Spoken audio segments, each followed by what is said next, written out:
ایک مرتبہ کا ذکر ہے کہ ایک چھوٹے سے گاؤں کے قریب ایک خوبصورت جنگل تھا جہاں پریوں کی سلطنت آباد تھی۔ یہ پریاں جادوئی طاقتوں کی مالک تھی اور ہمیشہ انسانوں کی مدد کرتی تھیں، مگر گاؤں کے لوگوں پر ایک ظالم بادشاہ حکومت کرتا تھا جو نہایت لالچی اور سندل تھا۔ اس نے گاؤں والوں پر بھاری ٹیکس لگا رکھا تھا اور اگر کوئی غریب آدمی ٹیکس نہ دے پاتا تو بادشاہ کے سپاہی اسے قید کر لیتے۔ پریوں کو گاؤں کے لوگوں کی حالت دیکھ کر بہت دکھ ہوتا۔ پریوں کی ملکہ اپنے تخت پر بیٹھی گاؤں کے لوگوں کی حالت زار پر غور کر رہی ہوتی ہے۔ اچانک اس کے ذہن میں ایک ترکیب آتی ہے۔ ملکہ اپنی سنہری بلو کو اپنے پاس بلاتی ہے اور کہتی ہے، جاؤ اور اس ظالم بادشاہ کو رحم دلی کا سبق سکھاؤ۔ محل کے بڑے اور شاندار دروازے پر سنہری بلی پہنچتی ہے۔ سپاہی بلی کو اندر جانے سے روکتے ہیں، لیکن جیسے ہی بلی بولتی ہے سب حیران رہ جاتے ہیں۔ بلی بادشاہ تک پہنچتی ہے جہاں وہ غرور سے بھرے تخت پر بیٹھا ہوتا ہے۔ بلی بادشاہ کو ایک جادو خزانے کے بارے میں بتاتی ہے۔ بادشاہ کی آنکھوں میں لالچ چھلکنے لگتی ہے۔ وہ بلی سے جادوئی خزانے کا سن کر خوشی کا اظہار کرتا ہے۔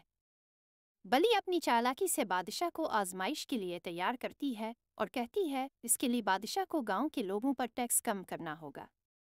بادشاہ بلی کی بات مان کر گاؤں کے لوگوں پر سے ٹیکس کم کرتا ہے۔ محل سے گاؤں تک خوشی کی لہر دوڑ جاتی ہے۔ رعایا کے لوگ بادشاہ کی تبدیلی کو دیکھ کر حیران اور خوش ہیں۔ بلی بادشاہ کو خزانہ دکھانے کے بہانے دھوکے سے پریوں والے جنگل لے جاتی ہے۔ بادشاہ جنگل میں داخل ہوتا ہے تو پریاں بادشاہ کو پکڑ کر قید کر دیتی ہے۔ وہاں گاؤں میں جب بادشاہ محل میں گاؤں والوں کو نہیں ملتا تو سب گاؤں والے بادشاہ کو ڈھونڈتے ہوئے جنگل میں آ جاتے ہیں۔ گاؤں والوں کو جنگل میں دیکھ کر بادشاہ کی آنکھوں میں آنسو آ جاتے ہیں۔ گاؤں والے یہ دیکھ کر حیران ہوتے ہیں کہ بادشاہ ایک پنجرے میں قید ہے اور پریاں اس پنجرے کے باہر پہرا دے رہی ہیں۔ گاؤں والے پریوں سے پوچھتے ہیں ہمارے بادشاہ کو کیوں قید کیا گیا ہے؟